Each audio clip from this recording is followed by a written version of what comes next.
you have billions of dollars that should have been paid to real artists that are being siphoned off into all of these fraudsters' accounts. And in many of these cases, the music's not really real, or I guess it's technically real music, but it could be like AI music. They're taking albums, like the gate in the past used to be how many songs can you get up, because you don't want a song to be obvious. Like you want a bunch of songs that have 2,000 streams so that no one notices the song with almost no streams.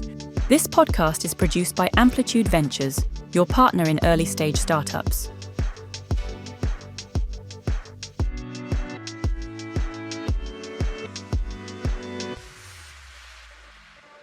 Today on Sound Connections, Andrew Batey and Morgan Hayduk join us to unpack the hidden operating system of streaming fraud, from AI-generated catalogs and bot farms to complex money laundering pipelines, and what it takes to build trust and safety infrastructure at industry scale. I really had the, I would love to go nerdy today. I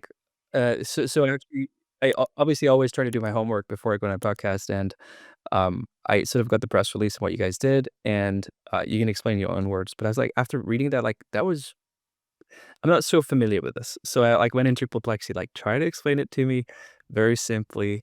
And I got more and more intrigued about sort of what we're going to talk about today, like the operating system of fraud. Well, it's a lot of things. So if it's okay with you guys, I would like to get really nerdy today and take it from that angle, because we've already had sort of your founder journey on.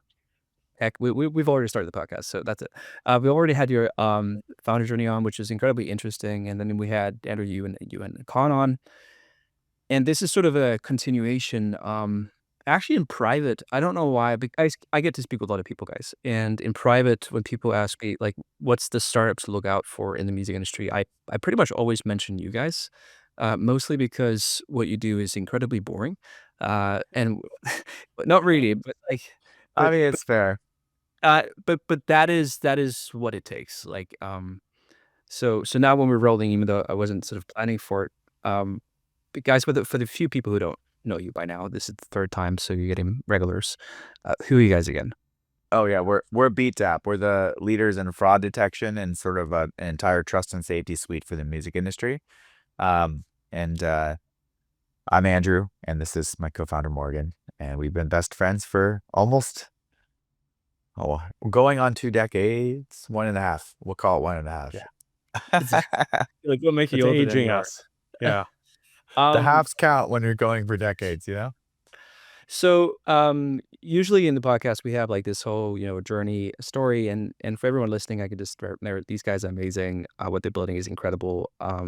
So let's sort of skip that part with you guys sort of trying to narrate yourself in this conversation. Let's just assume everyone out there, these guys are incredible, know what they're doing, and they're working with great companies. And let's get to the conversation today as something new you've built that you're trying to implement. The whole perspective of what you're trying to build and what you're trying to address is fraud. If you want to have a big perspective, but then maybe I'm wrong as well, but that's sort of my very simplified version of it. But now you're going into announcing something very cool and very technical. Maybe I asked perplexity, can you simplify this to me? What's the most simple version of what you just sort of announced? So fraud was the entry point to understanding, I think, a number of different challenges that are sort of trust or safety related in the music industry. And we spent, we've been 8 years sort of down this path of fraud detection as a singular focus for the business, and are grateful for the customers that adopted us early and for all of those that have come since. And as we got deeper down the path, we realized that yes, streaming fraud on DSPs is a problem, and claims fraud for collection societies is a problem, and ensuring that your catalog has high integrity for labels is, important, and for distributors, sort of the same thing. And so those were all related issues under this umbrella of just fraud detection. But then, you can't help but have conversations with customers. You sit, in various meetings, or you go to events and you hear about other sort of related problems. And I think for Andrew and I, the realization sometime over the last year was we've earned enough trust, the customers that we have, and relationships across the industry, that there were things that we could be doing that we weren't yet, that would solve other related problems and challenges that they necessarily did not want to build themselves, but knew they needed. And so the trust and safety operating system that we announced late last year was sort of our, realization or bringing to life that vision of, can we have more than one thing for everyone that we already serve? And can we find a whole bunch of new customers by bringing different products and services to market that all fit under this like big sort of pan umbrella of trust and safety? And so we can go into all the constituent parts, but the idea was really we had a unique point of view on one problem that led us to see a bunch of other related issues. And if the goal of the company is to ensure that artists get paid correctly and fairly for their work, then there were a bunch of leaky bucket problems that needed to get shored up, and we thought we were really well positioned to do that. Okay. Um, so when I was reading through Perplexity, I was trying to understand what are the practical use cases, and it, searched the internet and came with a few good examples that I found to my satisfaction. But how would you describe practical use cases? You can be Yeah. nerdy. We can be nerdy on the podcast. All right, let's start with let's think of supply chain. So let me just define for people who aren't familiar. I'm assuming everyone knows music, but just in case, Sure. if I'm an artist and I'm uploading a song, I'm going to go to a distributor. The distributor's job is to package all the metadata and get it on 100 something stores, which are streaming services. A store would be like a Spotify, Apple, YouTube, Amazon, whatever. So there's gonna be 100 of them. Audio Mac, got to shout them out because they're great. But you have a bunch of these, all together, and they distribute it, and it goes up, and then there's a bunch of streams that happen, and then it goes now back the other way. So the streaming services now take the money they've made, they pay the distributors who divide it up and pay out the artists or labels directly. So there's like this supply chain. When we obviously started with fraud detection on the streaming service side. And we said, why are there a bunch of accounts playing a song 63 times on a Sunday in the exact same order, manipulating the streams? We would have assumed it would be artists trying to run the counts up and become more popular, the same way that we would game something in a marketing context. It turned out that 80% of the fraud we caught was financially motivated fraud, because the music industry is like the only one where it's performance based, and instead of paying everyone like an exact number of stream or something, they all get a percentage of that pool. So if Spotify is going to pay out 100% of this money, and you did one stream of 10, you get 10% of that pool that month. So because there's a finite amount of money that's being paid and everyone's competing for the market share, the more that a fraudster can run these streams up, the more they're extracting from other people. So what that effectively means in real terms, without getting crazy too nerdy in the nuance of how pools work, because we could also spend like an entire hour of how the calculations actually work and all the spreadsheets. But let's just assume that money's being paid out. You have billions of dollars that should have been paid to real artists that are being siphoned off into all of these fraudsters' accounts. And in many of these cases, the music's not really real, or I guess it's technically real music, but it could be like AI music. They're taking albums. Like the gate in the past used to be, how many songs can you get up? Because you don't want a song to be obvious. Like you want a bunch of songs that have 2,000 streams so that no one notices the song with almost no streams. If you have a song that suddenly charts, you have a problem. You have a big magnifying glass. If you're the fraudster, you do not want this. You want to live in the middle to long tail. And so you need content. And it used to be content was really hard to get. You'd have to hack Dropbox, hack, a streaming platform that has user-generated uploads that doesn't fingerprint. You'd have to go and digitize albums from Africa and Latin America and Asia from like the 70s that no one's paying attention to. There was a lot of things you had to do to sort of just get songs as the prerequisite to creating your fraud. AI changed that game. And so now all of a sudden it's very easy to upload tracks. So on our side, we're seeing the streaming service and looking at all the fraud, but they're not necessarily sure who's being paid out because they're paying the distributors.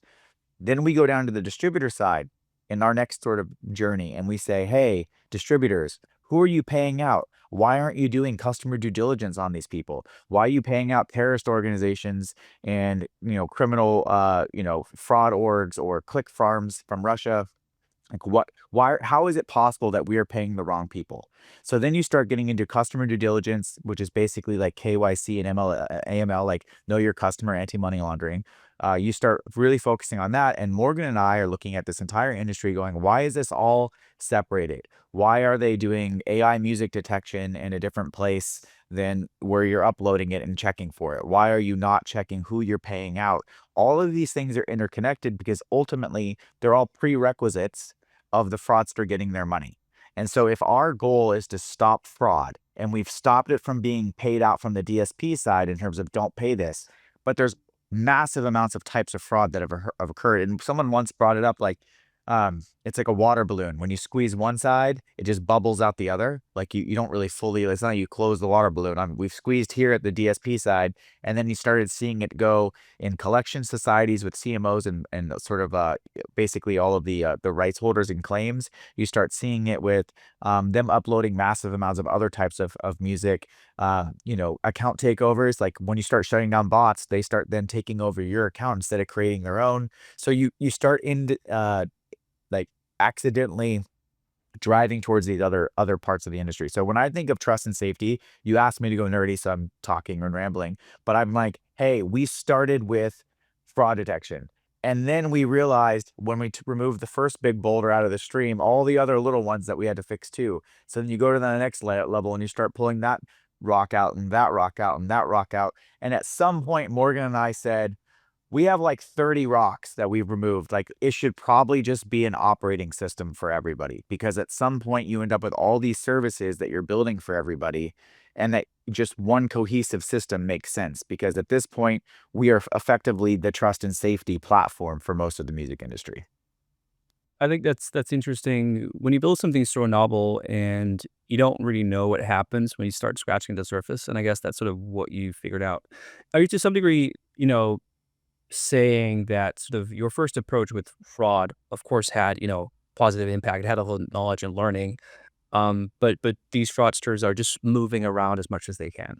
And you need to do something holistic about it. Is that what you basically saying?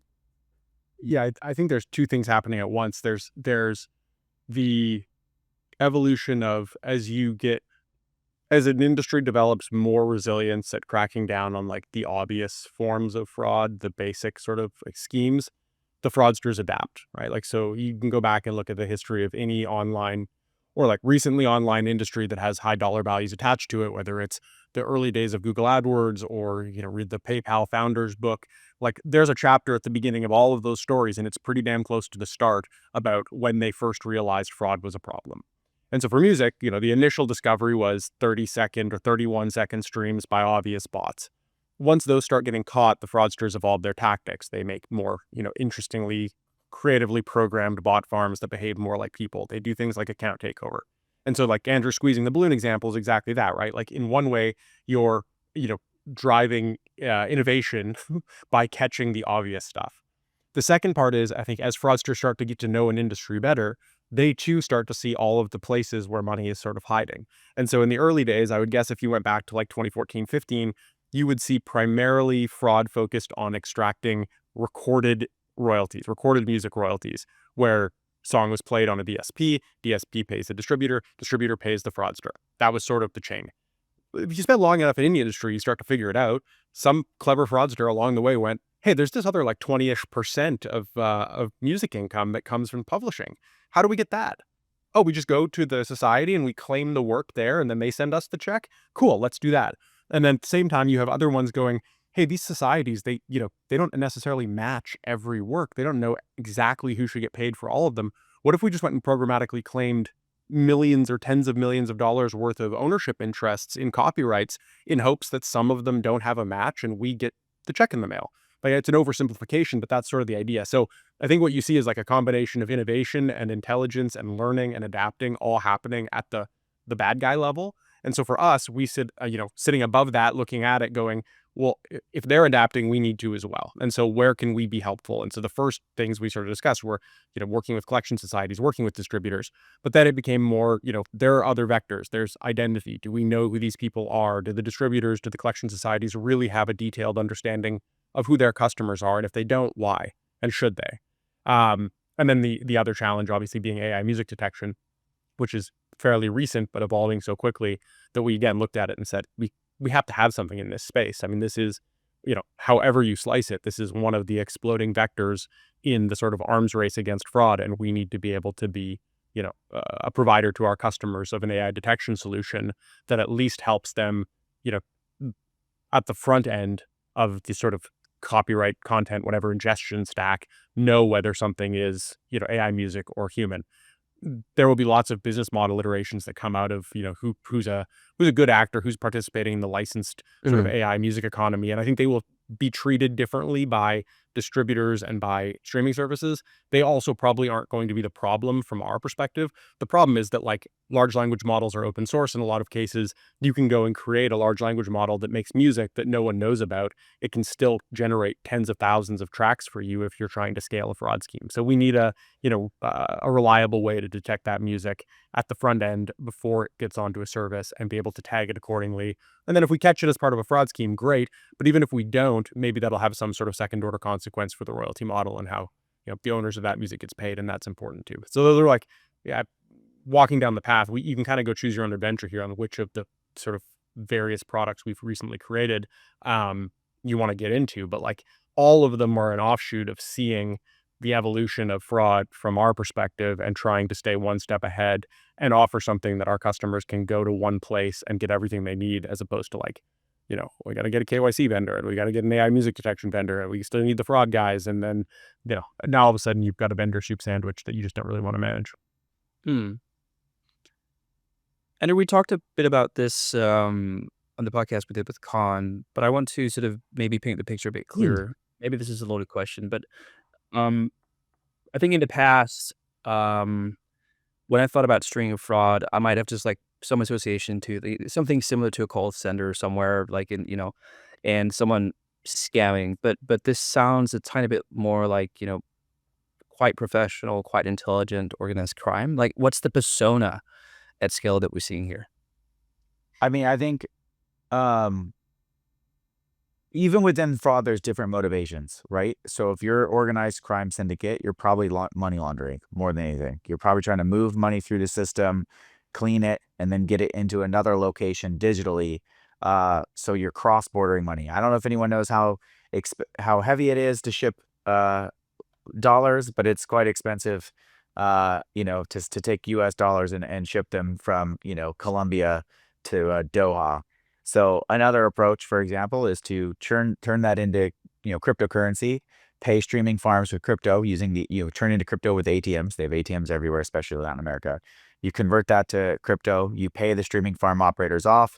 It gets a bunch of streams on songs that you tell it to go play. And then that money conveniently gets delivered to you through your distributor or through your mechanisms to the entity you set up in Doha or Canada or Hong Kong or Cyprus, wherever you want. So it becomes a large money laundering operation. And because the music industry is unprotected and because you're talking about billions of dollars, it's very conceivable to move a few $100 million this way without anyone noticing. And so if your sort of options are bury the money in the backyard, or like you can only invest in so many car washes and laundry mats or whatever, like this is just another avenue for you to move this money because you're sitting on massive amounts of it. And in a sort of warlord type scenario where people in that jurisdiction will do what you say because you've effectively gained control, a lot of the people that are even KYCing themselves, like KYC facial check, like that's already easy to sort of fake. But even if it wasn't, you could probably get a bunch of willing people to go ahead and put their face on there and do the checks with their passport. So it becomes really a matter of like a cat and mouse game of sort of trying to combat all these people. And I guess my point is like there's different motivations inside the fraud. There's that side. There's the side where I just want to steal pennies from everybody and them not notice. So I'm just running like massive amounts of these types of fraudulent streams. And like they might log in as you or I'll log in as Morgan and play a song 10 times. I'm a victim. My account, I won't say which platform it was. It showed me my #1 artist I've never heard of before. But somehow this last year, I played them over 2,000 times. And I've never heard of this artist or this band, And so it happens. The thing is, people don't guard their streaming service accounts like they do their banks. Like, you want it to be easy. You probably choose a easier password than you would normally on anything else. Like, you're paying a set fee. You don't realize the implications or sort of the sort of cost to the artist when that stuff happens. It's not directly obvious to the average consumer. And so I think that there's all these types of frauds that are occurring, and the motivation of fraudsters has a wide range. And I think that's part of our struggle, is always figuring out what is their motivation, what is their pathway, how are we going to try and combat them, how are we going to beat this. Even when I look at AI music detection, 2 years ago, most of the AI slop was obvious. We would listen to it and go, yeah, that's an AI track. It's getting so good these days. It's very difficult to discern the difference, which is why we needed an internal tool. Because what we found often was that when we saw a lot of fraud, it's all often was tied to an AI generated track. And so we're not looking necessarily for AI and calling it fraud. But when we have 47 signals that this is fraudulent, and then it also is AI music, it's another confirming vector that just says, yeah, we were correct in the other 47 different flags that we flagged. So I think, again, all of those things become sort of critical overall. And the fraudsters have different motivations depending on what they're trying to accomplish. And music has by and large been like this massive unprotected bucket. And I laugh now because I use the water balloon analogy, which, if you think a little bigger, maybe the water balloon's giant and the music industry is just this part. And Morgan always talked about pushing them back to PayPal.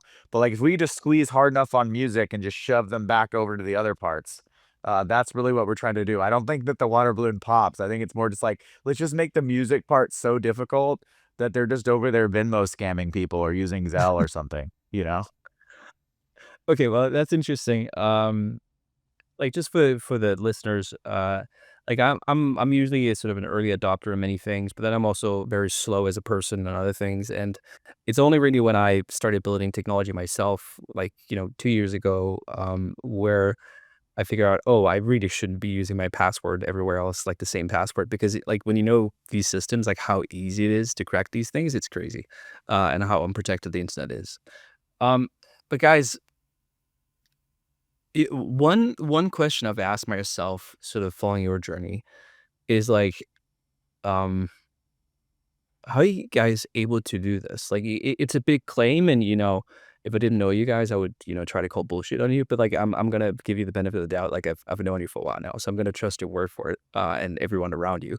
So, but why are you qualified to do this? Like, that doesn't sound easy. I mean, look, like, on the why are you qualified? I'm definitely not qualified. I don't know, Andrew, on a technical level, I don't think either of us are qualified to do this. We've been very fortunate that from day one, we've hired really, really good people who are infinitely smarter than we are, and pointed them at thorny problems that they've had a knack for solving. I mean, if you look at our team right now, not to go fully down the path of like the feel good part of building up a business, but like, I think 11 of the first 12 people we hired, we're now about 50 people, but 11 of the first 12 still work with us. It says something about, their willingness to believe in the problem, believe in their ability to solve it, and sort of run down this path that is not clearly illuminated the whole way. We've been really fortunate to be just surrounded by awesome, bright, technical folks who have looked at these problems and gone, one, yep, these are real. Two, technology can help solve them. And three, we're the people to build them. So I think Andrew and I are the fortunate beneficiaries of both an industry that was receptive and a team that was willing. I think more than anything. And yeah, like, I don't know if there's like a better answer to it than that. You can just do things, right? Like, I know that's like a Twitter meme at this point. But someone else, I love this quote. Someone said, the whole world is just a museum of other people's passion projects, right? Like, we just decided this was a thing we wanted to do because we saw a need for it.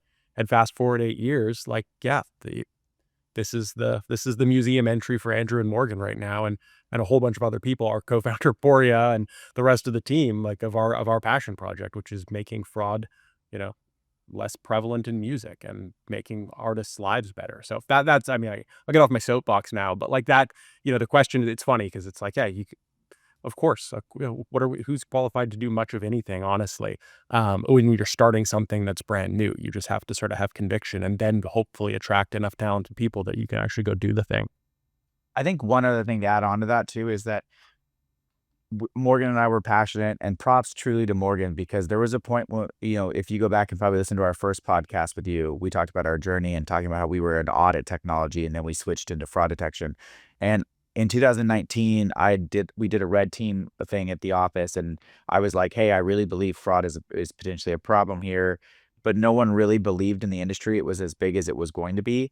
And so we didn't really go down that path at first. Like we red teamed some stuff, and sort of, it's funny, you go back now and all the vectors of attack are ones we now see regularly and hit on. So our ideas were spot on in terms of how it was being hacked. The size of which we weren't sure of. But I guess my point is, props to Morgan on that, because there was a real moment where we were like, are we going to continue doing auditing, or are we going to solve the problem? Because if I tell you how many times a song was played, but then tell you that it shouldn't count, what was the point of knowing how many times it was played? Like if I tell you 100 million times it was played, but 40 million of those we should remove, then auditing audits for streams doesn't matter.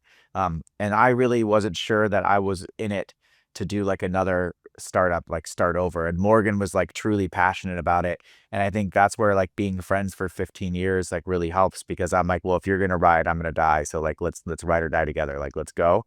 And like we just went that direction and said, it's almost like you have this like sunk cost of all the stuff you've built, and you're like, you know, throw it out. Let's just start over. And I think that the piece that we're had that other people didn't have of the qualification question is like our team was largely from another company we had built, and people we knew that we'd built a machine learning product before. So if anything, it was kind of interesting because we were going back to old hat. Like one, I'd been a hacker in the early days, so I think it became easier for me to like red team products and think through how their minds might work. Two, we had a team that built really big, sophisticated machine learning and analytics products. So when you start going into ML and then eventually AI components, you start like you're right on that sort of trajectory. You have the skill sets or the tools to be able to accomplish that. That's just not how people were directed. Just like Morgan is former lobbyist, but he doesn't mean he doesn't know how to lobby. Like he's now a tech founder for like the last 8-10 years, and it's like, doesn't mean he doesn't know how to be a lobbyist. He just like chose not to do that for right now. And so again, all these machine learning guys we had all the right tools in the right place. I think also made it helpful for us to just make that determination to go. And so you say like, why us? I think we are the most skilled team. I've had the benefit of working in lots of startups my entire career, and I've never seen an engineering team as qualified or as good as this one. We have multiple PhDs on staff that do crazy stuff. We have literal rocket scientists on staff, like PhD in like like It's true. He's going to love that like shout out. aerospace. Like it's insane. When you ask yourself who built the AI music detection model for us, like who was the leading driver, like obviously it was a whole team, but the guy who like actually ran through the door for us internally to help build it is a rocket scientist. Like we have the most insane people who love music and want to defend music. And I think that is like what makes this company truly unique, is we have this amazing set of skill sets, but a passion to drive us forward. And I think that's made all of these kind of like, you know, maybe challenges seem more like opportunities.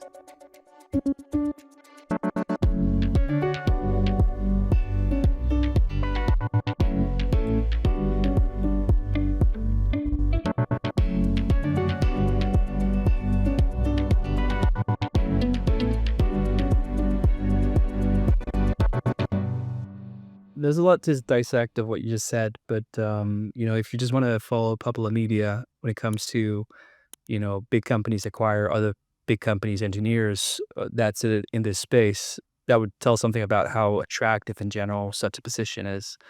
How do you retain such talent? Obviously, some capital is needed, but I'm pretty sure you can't compete with Meta or companies like that try to be competitive at that level. What's your strategy? I think, setting aside the like, you need to know you have a stable place that you enjoy working to come to every day, surrounded by good people, working on challenging things. I think all of those things are sort of table stakes. You have to pay people, fairly and ensure that they feel like they can, have upside in the company, make sure that everyone, in our case, everyone has an ownership interest in the company. And that was intentional from day one. I think the biggest thing is like, look, if you're an engineer thinking about whether you want to work at a startup or whether you want to work at a big company, it's if you're asking yourself the question, you probably want to go work at the big company. Like people who want to work at startups want to work at startups. And they want to do it for tangible and intangible reasons. Some people want the upside. Some people want the equity lotto ticket that they're signing up for when they get that first, vesting schedule. But the other thing they want is autonomy and like flexibility and freedom to own something, and not just in an economic sense, but actually like own the deliverable. I'm not going to pick on any company in particular, but I imagine that there are large teams of very well compensated people who decide on what shade a button should be for 6 months at a time on one single product within one single widget of one single giant company. And if that is what, gets you going, amazing. Do it, please. All power to you. Like, all work is good work. But if you want to come and, like the example of the data scientist on our team who basically started AI music detection because he saw the need even before we did, you don't get to do that in big companies. You got to run through so many levels of corporate bureaucracy and sign off and agreement and alignment and every other buzzword for just, meetings after meetings, that you just sort of squeeze some of the, I don't know, the joy out of the freedom to build and create. And so I think for us, it's like making sure that people feel empowered to do that, and have good ideas and want to bring them forward and actually want to go and execute on them. Because it's one thing to say, like, I've got a great idea and now I know I'm going to have the next 2, 3, 4, 5, 6 quarters trying to advocate for my idea to have a chance to see it get built.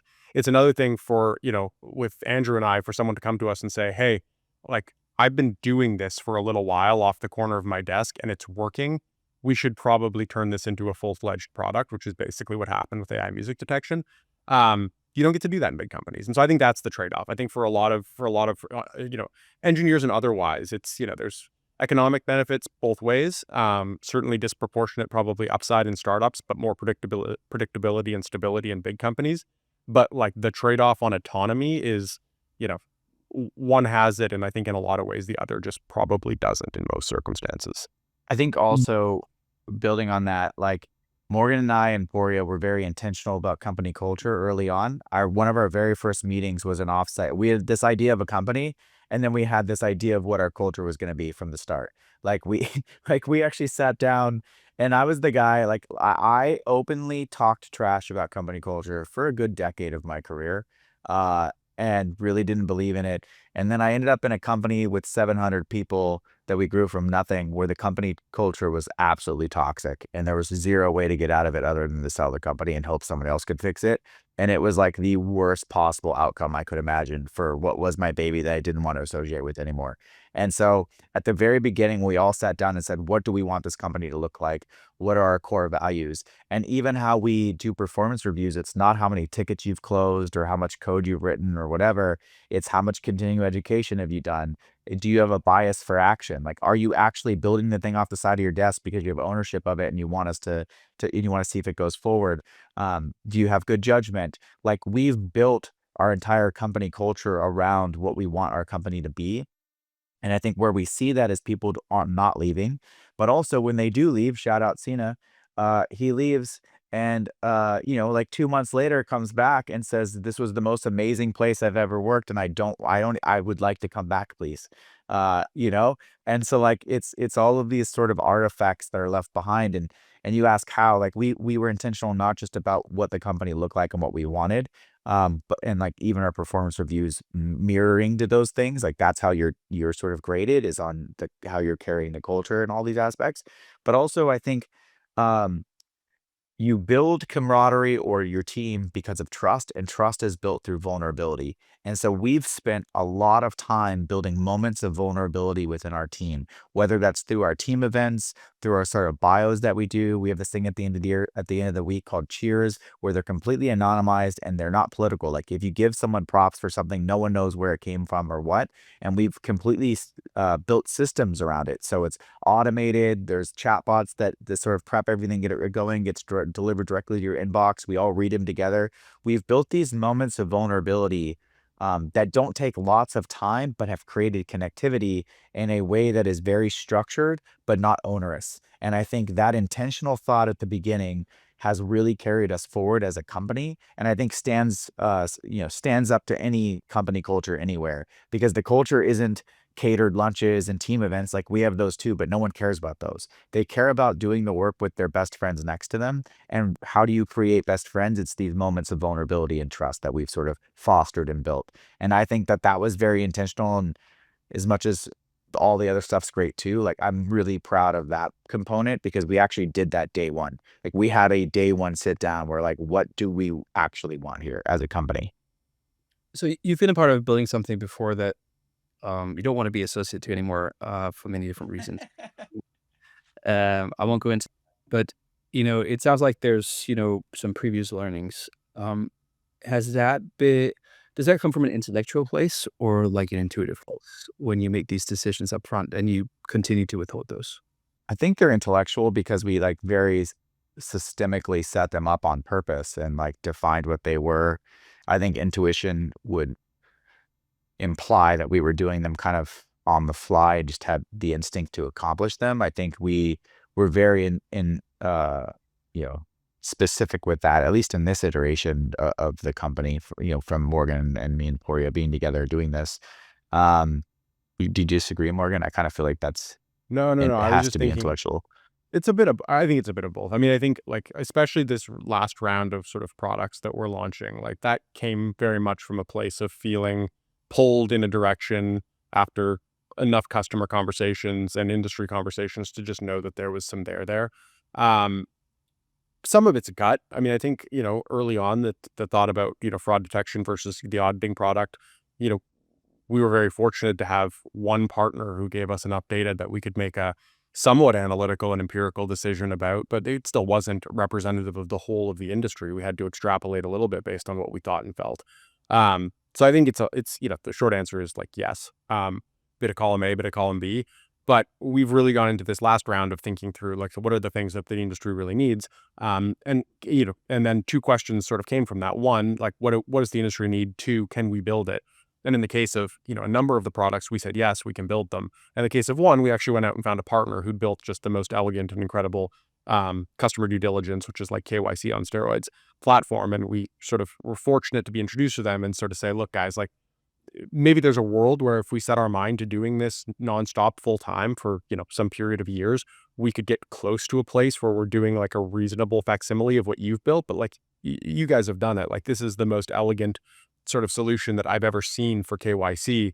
And you happen to have been forged in a crucible of another very challenging, high touch, high value market. For them, it was fine art. And so I think that was definitely like a, combination intellectual exercise where it was, what can we build? What do we have the capacity to do internally? What are the right sort of skills that we have already within the company, and which products can we build as a result of those?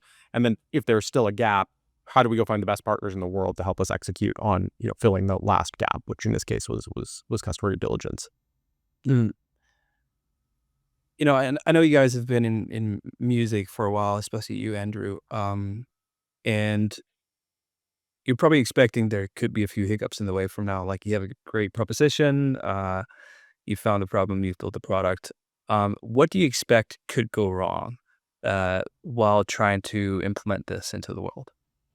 I mean, for me, the biggest one is, I think for everyone that we speak to about all of these different, problems and the solutions that we have, that pretty much everyone comes at it from the place of, like, we ultimately want the best for artists. We ultimately are in this business. We're on the business side of music because we are trying to do the right thing by, the creative community and by artists and songwriters and everyone else. The sort of big existential risk is, like, when rubber meets road and someone attaches a dollar sign to a thing that is beneficial in the long run for the artist community, does it fit within the, tight budget of that quarter or that year's spending plan? And are you actually willing to invest in these things that matter? And so far, we've been very fortunate, I think, in finding that, like, the answer is yes. But there's a world where, when you talk about the incentives to do the right thing, you've got to find a financial motivation and a principled motivation, because oftentimes the principled one is insufficient. So I think that's the sort of existential risk for us, is that, the principles that we all agree we're trying to uphold, if we can't find an attendant financial benefit to the customers for doing the right thing, we may not be able to get the right thing across the line, even if it is entirely, geared towards something that we all say we care deeply about. This is not a question I usually ask, but you guys are grown-up men. Um, if you were to My wife name would disagree, but okay, if you were to degree alternatives to you right now, like, why would someone choose someone else for something else instead of you right now? Who are you, and I wouldn't call it competing with, but who are you fighting for market share in this sort of new opportunity? I think we have an unfair advantage because we discovered a problem so early and nascent and then helped define what the problem was. And in doing so, became the solution for a lot of the industry. So I would say, I think that in terms of another company that's not necessarily where we compete, I think the perception could be that, but I think that we are clearly the market leader. And I think we don't take that with a grain of salt. Like, we deliver with our customers. Like, we build stuff. If our customers ask for something, we don't like nickel and dime them and add like an amendment. Like, we build the thing that they need, and then we figure it out later because they're satisfied and they love working with us. And I think that is why customers stick with us. That's why customers tell other customers to work with us. And that's why we have the market share we have. I think where we actually compete is with internal teams who are trying to build like a version of this, and it sometimes takes them a while to realize, wow, this might be tens of millions of dollars and a lot of um, time in an area that we aren't necessarily best suited to solve. Just like we didn't want to we didn't want to rebuild a KYC AML product when there was something that was so amazing that wasn't in music that should be in music. We'd rather just partner.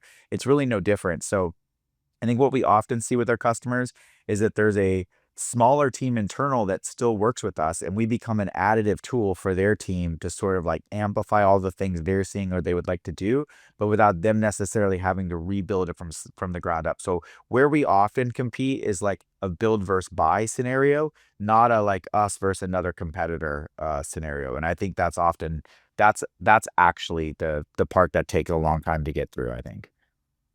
Now, like the I guess the one other thing to add there though is that is definitely true on the fraud detection side, whether it's streaming fraud, claims fraud, account takeover defense, all of that work. AI music detection is a much more crowded bar. Like there are competitors in that space, big and small. They're competing at a whole bunch of, in a very similar way, right? Like as of right now, the jury is still out on attribution. So I think anyone who claims that they can do precise attribution of what actual underlying copyrights in the training set resulted in the output, I don't buy it. I just don't think that's a technical problem that's been solved yet.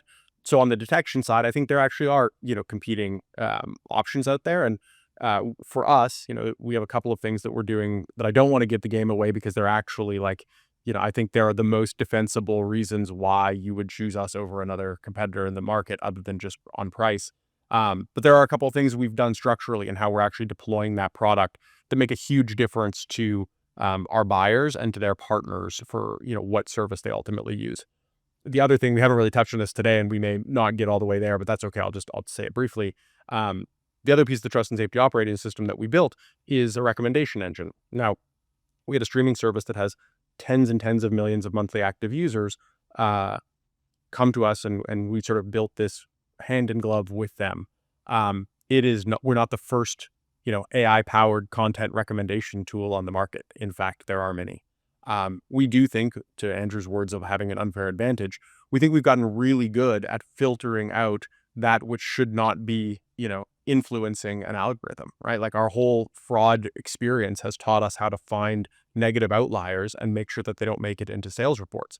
The same logic applies to the recommendation system, right? In the case of music companies that work with us, we actually take our fraud reporting directly out of the recommendation system inputs. So you're not getting, a biased output from an AI, powered recommendation system that has, artifacts of fraud creeping into what makes the, what gets recommended to a user.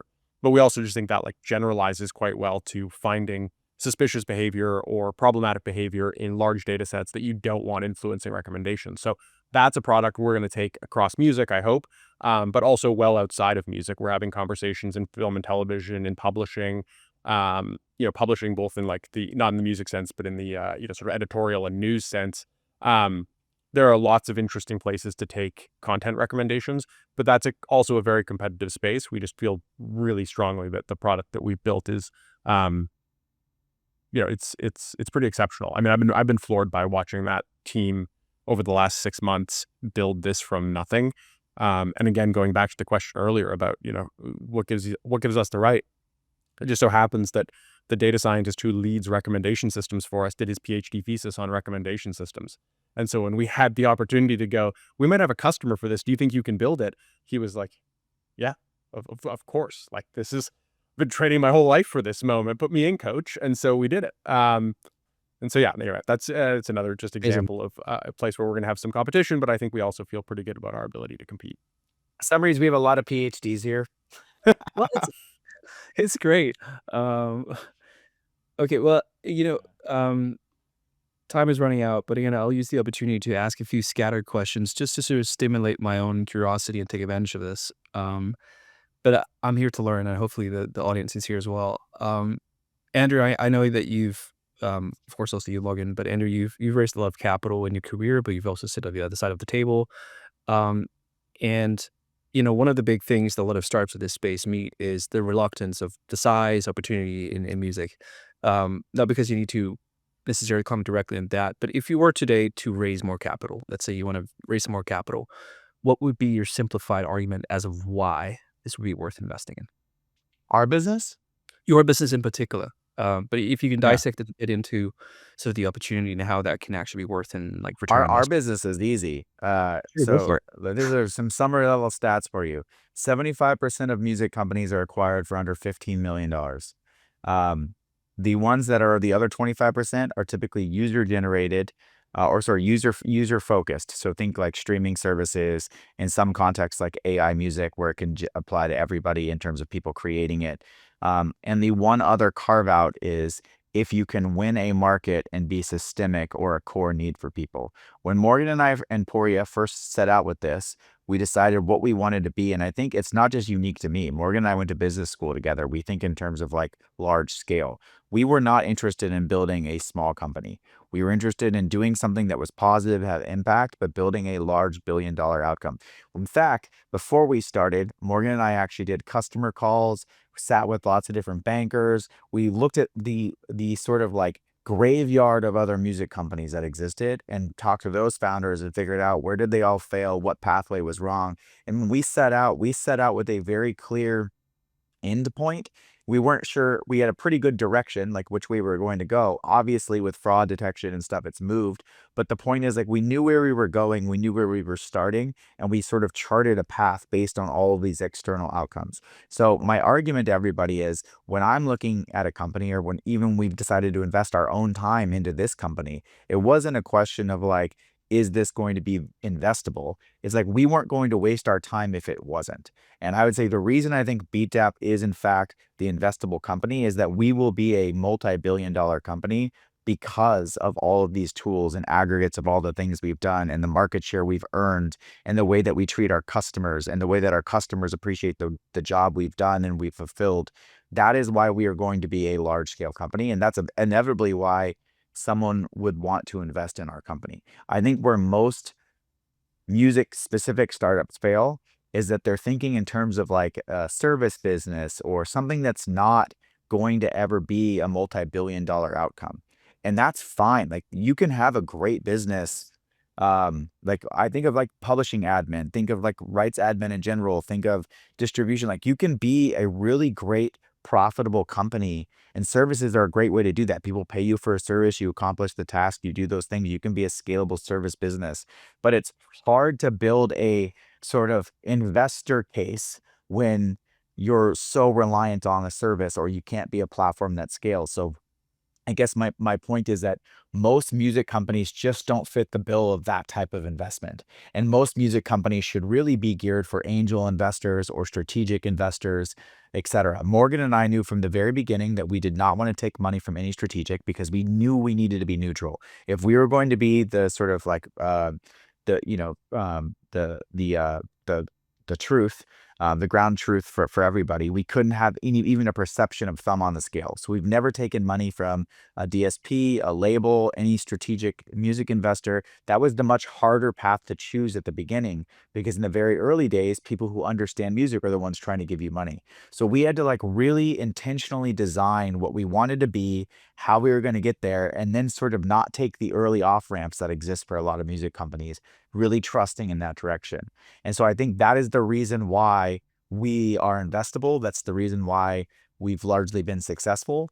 It also could have been a reason why we would have failed, in truth. But we chose to go for that big, like, this is what we want to do, this big, hairy, audacious goal, and that's where we're going, and we know where we're going, and not sort of like the sort of path where we created a smaller business for ourselves. Mm. Maybe that was too direct, but that's kind of how I feel about it. No, I'm just I trying light to. up about that, obviously, because I like really believe in our company. And I also believe that Morgan and I wouldn't waste our time if we didn't believe it was going to be something great. My follow-up question to that is, how big a part of that argument is based on you as a storyteller than the actual, maths behind it? You should see some of Morgan's models. There's math on math on math. Sometimes I'm calling Morgan like, how does this equation work? It's crazy. But his assumptions, I mean, the beauty of doing this with your best friend or a good friend, we went to grad school together. We were in a case traveling team together. Like, we have looked at lots of different problems together and constructed models and stress tested each other. And, we can scream at each other and still have family dinner. Like, it is like a, um, you know, it's not that, it shouldn't be that unique. That's how companies, I think, should be built. But it is, there is math there, I guess. We're not, like, Morgan, please, I'm stealing words from you. Like, you've done an No, incredible job with all the math. I'm just enjoying the praise. I'm just going to sit here and revel in the bask in the afterglow. Let's keep going. No, he builds incredible, even early on. Like, when we're looking at market sizing, like, he'll do bottoms up, tops down. Like, we'll look at both different directions. So if this is the plan that we plan on, this is what we're charging our customers. How many total customers are there? What percentage do we think can actually win? What's the timeline to win that? What is that ladder up to from grounds up in terms of potential budgeting? If you go top down, this is the problem they say they have. This is how much damaging it is. If you take a percentage of market share and move it this way, do those two things line up? They both line up. Check, check. Like, we are looking constantly at all of the math as we go. It's not like that is not there, but I think the best companies are part art, part science, and we have sort of the quant and the qualitative side together that sort of drive our direction. And I think Morgan and I have always been sort of the yin and yang. I'm the one running off the cliff, and he's the one making sure we have a parachute. And I think that, but sometimes, like in the case of fraud detection, I was ready to take my ball and go home, and Morgan still wanted to play.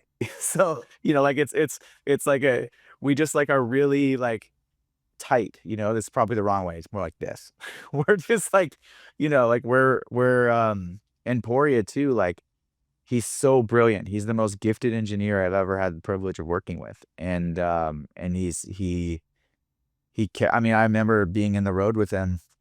We were fundraising in the early days, and he had a broken laptop. So he like brought this giant, like, keyboard with him and put it on top, and like keyboard from the hotel room. It was like the funniest setup. And I mean, I would never take any of that grind back. Like, all of us sleeping in crappy hotel rooms. Morgan will never forgive me for the comfort anyway, there's one place I think Morgan lost some really nice sunglasses and probably had bed bugs. But, like, at the end of the day, all those like really make this whole experience so much more rewarding.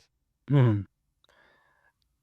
I have a weird second last question. I'm not going to make it the last question, just because it's a bit of a downer, but I mean, at least trying to understand this. So if both of you individually would mention one reason for you guys not succeeding, what would that be? I mean, I think it's the squishy answer is to say that it's what I said earlier, which is that, like, people actually don't believe in as much in what we think are the principled reasons to do this. I think that's probably like the squishy safe answer. I think that, like, the real answer is, like, almost every problem is an interpersonal problem, and if you're going to blow up a company, it's at this stage, It's probably not going to be because you know, didn't carry the one in a model, or you know, missized a market, or you misunderstood a customer need. It's probably going to be because you know, set fire to your own tent, is how I would think about it. And so, like, that's the existential risk of it's mitigated by, you know, like Andrew said on the call, like both him and I go back a long way. And at this point with Poria, we all go back a long way because we've been doing this together, and Andrew and Poria go back further than that. So you hope that having that, like, you know, well of interpersonal relationship and trust mitigates some of the risk of, you know, some interpersonal thing blowing up a business. But I think that is why, you know, more than anything, companies fall apart, is because, you know, it's not a product issue. It's not a technical issue. It's probably not even a funding or a fundraising or a revenue issue. It's a interpersonal problem between one or more of, you know, the founders. Or going back to the culture point, it's an interpersonal problem between members of the team that you inadvertently fostered by having a shit culture. And so I think that's our like, always persistently the risk that's sitting there right under the surface for any business. It's true in ours. It's true in others. You know, we're still like fickle, fallible human beings at the end of every day. You know, we want to feel all of our, you know, hierarchy of needs have been fulfilled. And if something is out of sorts and we can't find a way to work through it constructively, then we'll probably work through it destructively, and that will have a horrible outcome for the business. Andrew, can you find something different than that? Do you want to make a statement? I think that's well said. I have no other statement. Like, I think Morgan's so eloquent. Like, I love hearing him sometimes. Like, he is very, very correct. I think this is every business has a potential people problem, you know? And to some extent, our job is to try and make sure we don't fall into that trap. And I think we've done our best to do that. And I think we've continued to do the best we can to do that. And Yeah. it never goes away, right? It's like, look, like, was it Bezos that said every company is just trying to survive? Like, you just need to survive long enough. Like, that's effectively what every company is trying to do, you know, whether it's now or 300 years from now. The more Or what's your positive feel-good question? well, it's not really your question. It's just sort of curiosity. Like, I think sometimes in contrast to sort of the typical understanding of the American, Canadian founder, and sort of this sort of, you know, going for the unicorn association, it's more like, when will you feel fulfilled in your pursuit? I guess that's sort of my question. Like, do you imagine there's a certain tangible point where you believe you have succeeded with Beatdapp? You should close this one out, Andrew, because I feel like you're going to have a better answer here. But I will tell you, when I was in 10th grade playing basketball, we had a sports psychologist. One of the guys on my team, his dad was the sports psychologist for Team Canada, and so he was like just kind of coming back after the Nash Olympics, where Steve Nash played on the Canadian men's basketball team. And so we were like, we're a nothing team from a little town in British Columbia, 10,000 people, but we happened to have Canada's best sports psychologist as our team sports psychologist. And his name was Dr. David Cox. And if there's no chance he's listening to this, but if he is, what's up, David? But he used to just drill into us process, not outcome, right? Like, you just do things, you know, how you do anything is how you do everything. You do your absolute best in what you're doing. You run a good process, and the outcome will take care of itself. I don't know when the end point is. Like, the outcome is very hard to predict. I do know that as long as we, and me, and like, let's speak for myself here, but I think for everyone also on the team, like, the goal is to do the right thing by the company and by our customers every single day. And if we keep doing that, the outcome takes care of itself. If you start trying to fixate on a defined point in time where by Q3 2029 we are going to do X, not that you don't have goals, but like, to be as specific as to sort of, you know, borrow some millennial language, like manifest the outcome that you want. It's never worked for me. I've always sort of believed that you just, you know, follow the process, do the process as best you can. The results take care of themselves. I feel the exact same. I know I do things because I want to do them, not because of the outcome. I think success is the consequence. You know, the financial, like the sort of revenue outcome, or the $1 billion is a consequence of sort of the product, or the sort of the process you've done, like as Morgan pointed out. So I do things I love putting puzzles together. Like, and to the extent that this continues to be one giant puzzle we're putting together, it fulfills me in a way that that isn't relevant or tied necessarily to the outcome on the end. I just know that I want to be solving big problems, and like my brain wants to be solving really big complex things. And I think that to the extent that we can keep doing that, I'm excited to be here. I admittedly thought we would have solved this puzzle 4 or 5 years ago, but it's still exciting, and the puzzle changes, and the sandbox we're playing in changes, and it's just fun and exciting constantly. And I think that that's part of why you do these things. I cannot imagine, as Morgan said so perfectly earlier, like deciding on a color on a widget for some big company for the next 6 to 12 months. Like just couldn't do it, like, at all. Makes sense. Appreciate the time, guys. Let's make a sort of a date for the 4th time in like a year's time. See what you guys are up to. I appreciate you getting back. It's always incredibly interesting learning from you and listening to your thoughts, and it's very freeing for me to just open up and listen. Not to pass any judgments on anyone, but like sometimes you got to be careful with who you heed advice from. This episode was not one of them for me, so I'm just listening and learning. Thank you, guys. Appreciate it. Thank you. Do we get some kind of ring or something after 10 years? Like what do we what's get? the Like jacket? a gift? A Maybe. Letterman jacket? Like what do we get? What's the? I'll figure it out. Yeah. Thanks, Darren. Thanks guys. for having us.